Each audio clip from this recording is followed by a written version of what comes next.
Family cut me off because I refused to marry brother's rich best friend and instead preferred marrying my now husband who was building a business from scratch, so I no longer fit their class.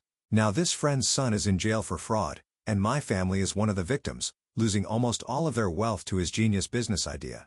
They're now demanding that I help them with the immense wealth my husband built from his blood and sweat in past 10 years.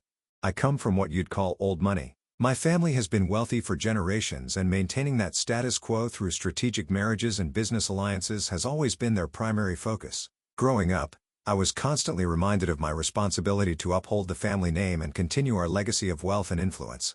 From an early age, it was clear that my worth was tied to the connections I could help foster for the family. There was always an underlying message. Marry well. Align yourself with someone who could not just match, but elevate the family status. Little did I know that my rebellion against their plans would end up being the wisest decision of my life. I was barely in my early 20s when my family began to aggressively push me towards Adam, my brother's wealthy best friend. Adam was everything my parents could have ever hoped for in a son-in-law. He was rich, already in his mid-30s, and came from a well-established family. He had a reputation for being successful in business, particularly in finance, which to my parents meant security, wealth, and prestige. To them, the arrangement was perfect. A merger of sorts where I was just another asset to be traded for the benefit of the family's fortune. Adam, however, was not someone I wanted to marry.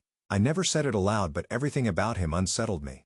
He was much older, and the way he interacted with me felt transactional, like I was just another part of his portfolio. There was no warmth, no connection. He never asked about my dreams or my ambitions. Everything revolved around his achievements, his plans, his wealth.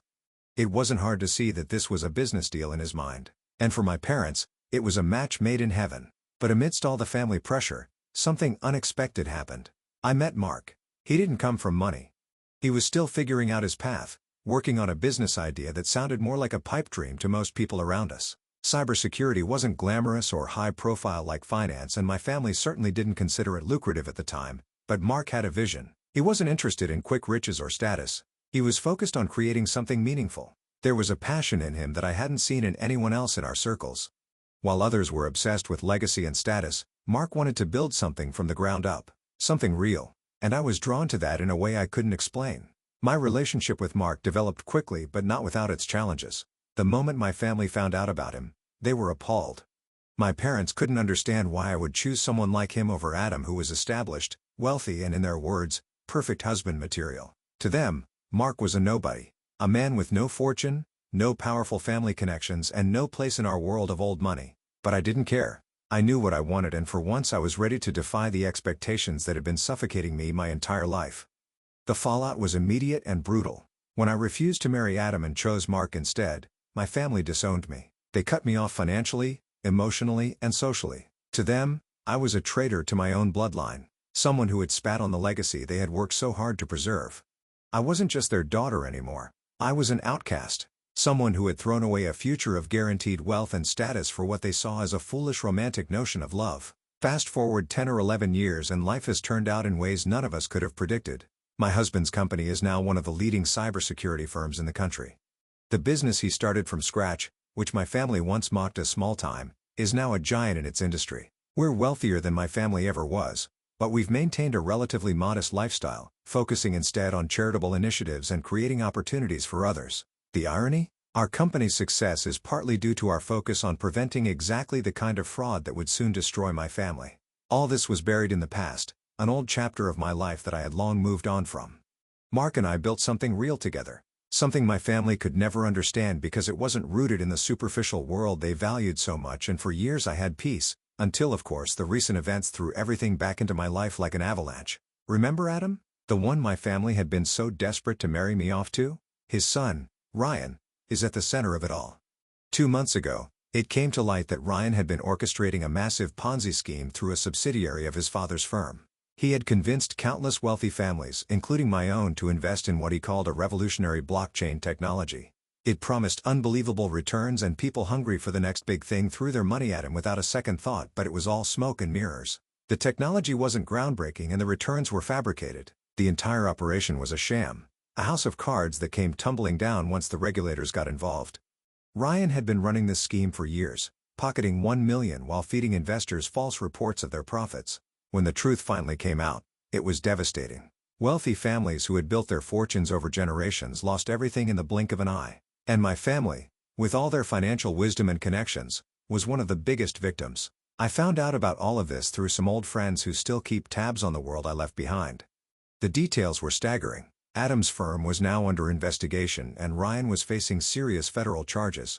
My family had been completely ruined. Their wealth, which had once seemed so untouchable, had evaporated overnight. It was almost too much to believe, the sheer irony of it all. And just as I was processing this, something even more unexpected happened. The day after I learned about Ryan's Ponzi scheme, my mother contacted me after 10 years of complete silence. She suddenly reached out as if no time had passed.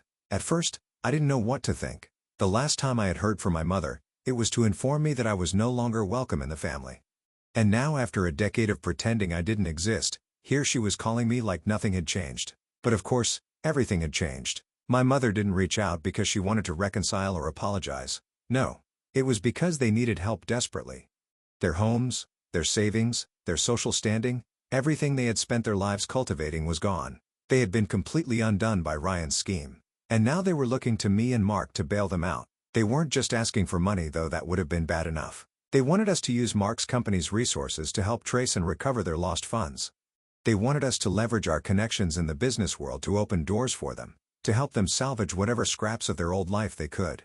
The same people who had mocked Mark for being common were now begging for his expertise. The audacity was breathtaking. The messages from my mother were followed by floods of emails, texts, and voicemails from various family members. They all had the same theme.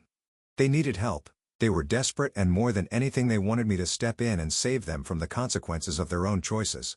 It was a surreal experience reading through their pleas and recognizing the same manipulative tactics they had used on me all those years ago. They talked about family loyalty as if they hadn't spent the last decade pretending I didn't exist, and yet, despite everything, I felt conflicted. Part of me felt a sense of twisted satisfaction. There was a kind of justice in watching their arrogance finally come crashing down around them. They had spent their lives chasing after wealth and status, and in the end, they had lost everything. But another part of me couldn't help but feel some level of pity, especially for my younger cousins, who were just children when all of this happened. They hadn't chosen this life or this family, and yet they were suffering the consequences all the same. So I turn to you, Reddit people. If you guys have any suggestions, please send them my way. When I first told Mark about my family's sudden plea for help, I was expecting him to be angry or at least as conflicted as I was, but true to his nature, he wasn't. Mark has always been someone who looks at the bigger picture, someone who believes in doing what's right regardless of the personal history attached. He suggested that we should at least meet with my family to see what they wanted. He didn't make any promises, but he said that if their needs were reasonable and within our reach, we could help. He reassured me that I didn't have to do this alone. I wasn't sure whether I admired his sense of duty or if it just made me feel even more bitter. I wasn't ready to face them. Part of me wanted to ignore the whole thing and pretend they didn't exist, just like they had done to me for so long. But another part, the part that couldn't help but be curious, wanted to see them again. What would it be like after all these years? Would they apologize? Would they finally acknowledge the pain they'd caused me? The way they treated me like a disappointment for choosing love over wealth? With Mark by my side, we decided to meet my parents at a private venue away from the eyes of anyone who might have recognized us. The moment I walked into the room, I was struck by how little had changed. My parents looked exactly as they did the last time I saw them. Polished, perfect, and utterly indifferent. My mother gave me a brief, almost clinical once-over, while my father looked past me as if I was some trivial matter he had to deal with. There was no warmth, no affection. It felt like walking into a business meeting, not a reunion after 10 years of estrangement. They greeted Mark with more attention than they gave me, and not in a respectful way. They spoke to him with an air of entitlement, as if the fact that he was now wealthy gave them the right to demand his time and energy. My father didn't even bother with pleasantries. He jumped straight to the point. They needed Mark's company to help trace and recover their lost funds, and they needed it done quickly. I watched in silence as they talked about their expectations with no gratitude whatsoever. There wasn't a single acknowledgement of the past, not one word about the fact that Mark and I didn't owe them anything. No apology for cutting me off. No recognition of the pain they had caused when they chose to turn their backs on me because I didn't fit into their neat little world anymore. It was as if the last 10 years hadn't happened. As if I had never been disowned at all. To them, I was still their daughter, and now that they needed something, I was expected to act accordingly. Mark, ever the professional, kept his cool and tried to approach the situation with tact. He asked questions, trying to get a sense of the depth of their losses and what exactly they expected from us. He explained that forensic accounting and tracing lost funds would take time and that this wasn't something that could be done overnight. But the more he spoke, the more it became clear that they didn't care about the technicalities. They just wanted results fast. They wanted Mark to pull strings, to use his influence, to get their wealth back as quickly as possible, regardless of what was realistic. The audacity was mind-blowing. My parents didn't even seem to realize how absurd their demands were. They spoke as if Mark owed them this, as if it was his duty to fix the mess they had gotten themselves into. At one point my father even hinted that Mark's success was somehow connected to the opportunities they had once given me, implying that we wouldn't be where we are today without their support from back then. I felt my blood boiling. I tried to keep my composure, but the more I listened, the angrier I became. The sheer nerve of it all, their cold indifference towards me, their complete disregard for the fact that they had disowned me, and now their demands for help like nothing had happened, was too much. And then when my mother made an offhand comment about how family is family no matter the past, I snapped. I told them they should be the last people to give lectures on the importance of family. They abandoned me. They disowned me because I didn't marry the man they picked out for me like I was some pawn in their game. They were the ones who spent the last 10 years pretending I didn't exist, and now somehow they had the nerve to come here acting like I owe them something. They both went silent, looking at me with a mixture of shock and confusion, as if they genuinely didn't understand why I was so upset. My father, ever the stoic businessman, narrowed his eyes but said nothing. My mother, always the more manipulative of the two, tried to shift the blame. "We did what we thought was best for you," she said. "You made your choices and we made ours." I couldn't control my reaction and told them that they did what was best for them, and when I didn't fit into their plans they cut me out of their life. They treated me like I was nothing. And now that they had lost everything, they came crawling back expecting me to help. Did they have any idea how that feels? I could feel the weight of years of resentment and hurt bubbling up inside me, and I couldn't hold it back any longer. I told them everything I had been holding in for so long. How much it hurt to be cast aside. How I had spent years wondering if they ever thought about me and if they ever regretted what they did. But seeing them now, I realized they didn't. They never had. To them, I had been a means to an end, and now that they were desperate, they wanted to use me again. By the time I was finished speaking, I was literally shaking. I told them that neither I nor Mark owe them anything. They were ungrateful, and the fact that they could sit there and make demands without even a hint of an apology told me everything I needed to know. For the first time since we'd arrived, they were speechless. My father opened his mouth to speak, but no words came out. My mother looked down at her hands, avoiding my gaze. The silence was heavy, and at that moment, I realized that they hadn't come here to reconnect, to make amends, or to acknowledge the past. They had come because they were desperate and they saw me as their last resort. They didn't care about the pain they had caused. They just wanted their money back. Mark was right there to reassure me. He looked at my parents calm and composed as ever and said that he would have our team look into the situation. "But this will take time and we can't promise anything beyond that. We'll be in touch if there's anything we can do on a professional level." But personally, we were done. We left shortly after that, the weight of the confrontation still heavy in the air. As we walked to the car, I felt a strange sense of relief. I had said everything I needed to say, and for the first time in years, I didn't feel guilty about it. After the confrontation with my parents, things fell into a kind of strange normalcy, at least on surface. Mark and I went back to our routine and my family faded into the background again. My parents acted like they had listened to what we had said, but it was clear that nothing had changed for them. There was no real remorse. No reflection on their part. The way they responded to Mark and me during the confrontation had felt like they were sitting through a boring lecture, just waiting for it to be over so that they could get what they wanted. It was like talking to walls. Despite everything, Mark kept his word. He set up a team to look into the situation and assess what, if anything, could be done to recover some of their lost assets. We hired top forensic accountants and legal experts to start digging into the case. It turns out that Ryan's Ponzi scheme was far more extensive than anyone had initially realized, involving hundreds of investors, shell companies, and offshore accounts. While it wasn't impossible to trace the money, it was a painstaking process, and it was clear that even with the best efforts, not everyone was going to get their wealth back. The losses were massive, and most of the money had either been funneled through illegal channels or spent on lavish lifestyles. My parents, meanwhile, continued to show no real gratitude for the help we were giving.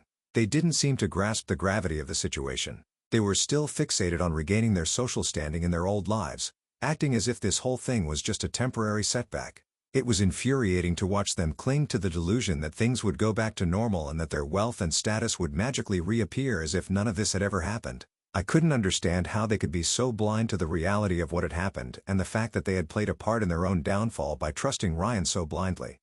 A few days after the meeting, I met with some of my cousins. These were the younger members of the family. the ones who hadn't been involved in the decision-making but were now caught in the fallout. Their side of the story broke my heart. They told me about how bad things had gotten within the family, how it was now every man for himself. Once the money started disappearing, the cracks in the family began to show. What had once been a united front of old money and social power had crumbled into infighting, finger-pointing, and desperation. My cousins described it as a sinking ship with everyone scrambling for a life raft, not caring who they had to push overboard to survive. Some of my uncles had disowned their own children to protect their assets. Others had fled to avoid creditors, and a few had already started selling off properties and heirlooms to cover their debts. It was a mess. The younger generation was left to fend for themselves, trying to figure out how to build their own lives in this chaos. Some of them were furious at their parents for getting them into this mess, and others were just scared and confused. It was clear that the old family structure had completely collapsed and there was no going back to the way things were before. Meeting with my cousins made me realize how insulated I had been from all of this. While Mark and I had built our own lives, they had been trapped in the world of our family, watching it implode from the inside. I felt for them, especially the ones who had no say in the matter but were now suffering the consequences of their parents' greed and short-sightedness. I wanted to help them more, but it was hard to even get close to some of the other family members. Many of them still saw me as the black sheep, the one who had defied the family's wishes. Some even blamed me for not saving the family sooner, as if my marriage to Mark and our success was somehow responsible for their downfall. To them, I was a shunned witch who had cursed the family by choosing my own path. The truth was, it was tough to meet with most of them. Every time I tried to offer support or even just listen, I was met with either hostility or cold indifference. The older generation was still locked in their mindset of pride and entitlement, refusing to accept that they had made a catastrophic mistake in trusting Ryan. They didn't want to face reality. They wanted to point fingers, and I was an easy target for their misplaced anger. My cousins at least seemed to understand that I had done what was best for me, but even they were wary of how the rest of the family viewed me. As for the case itself, Mark's team had made some progress, but it was slow going. The scope of the fraud was overwhelming, and the investigation had expanded far beyond just Ryan. It turns out there were several others involved in the scheme, people who had knowingly helped Ryan set up the fraudulent accounts and funnel the money overseas. In the meantime, Mark's company has to be careful. We were doing what we could to help my family recover their losses, but we also had to maintain our own integrity. We couldn't risk getting too deeply involved in a legal mess that wasn't ours to begin with.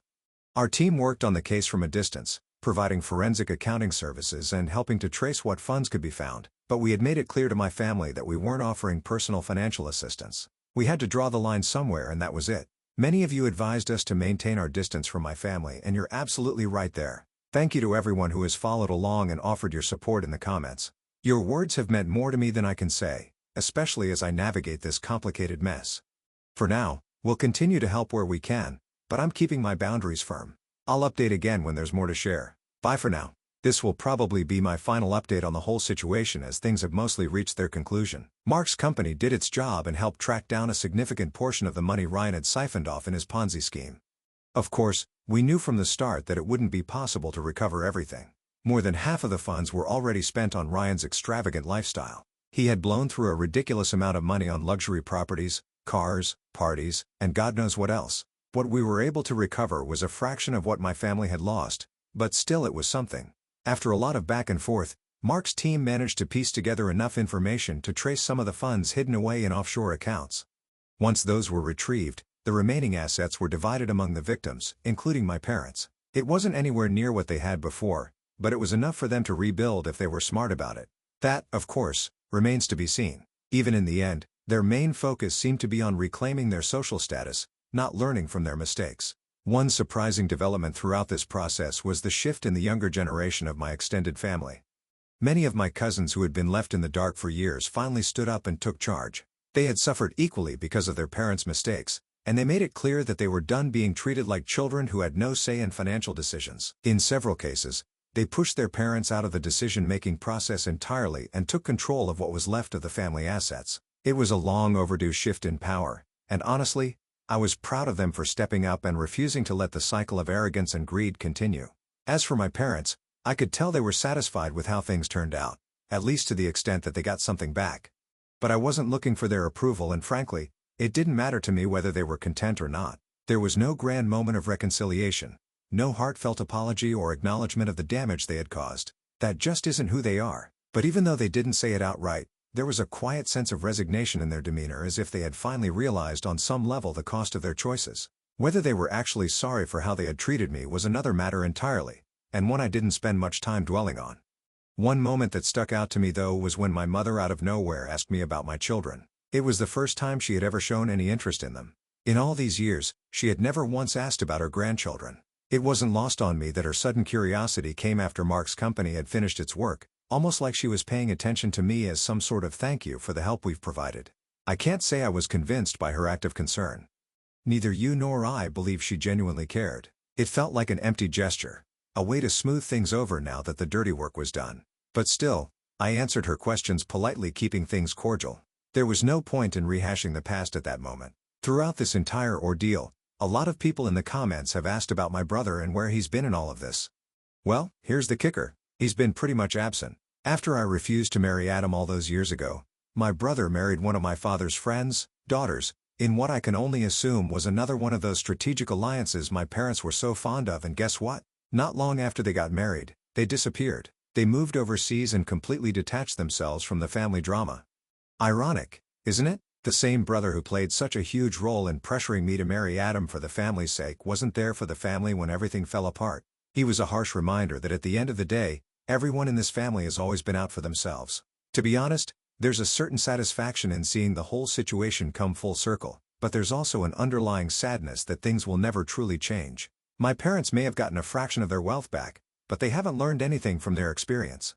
They are still driven by the same motivations that led them to ruin in the first place: status, power, and money. But I'm done trying to change them or seek any kind of validation from them. I found peace in the life Mark and I have built together, and that's enough for me. In the end, we did what we could to help. Mark's team wrapped up their work, and we'll leave the rest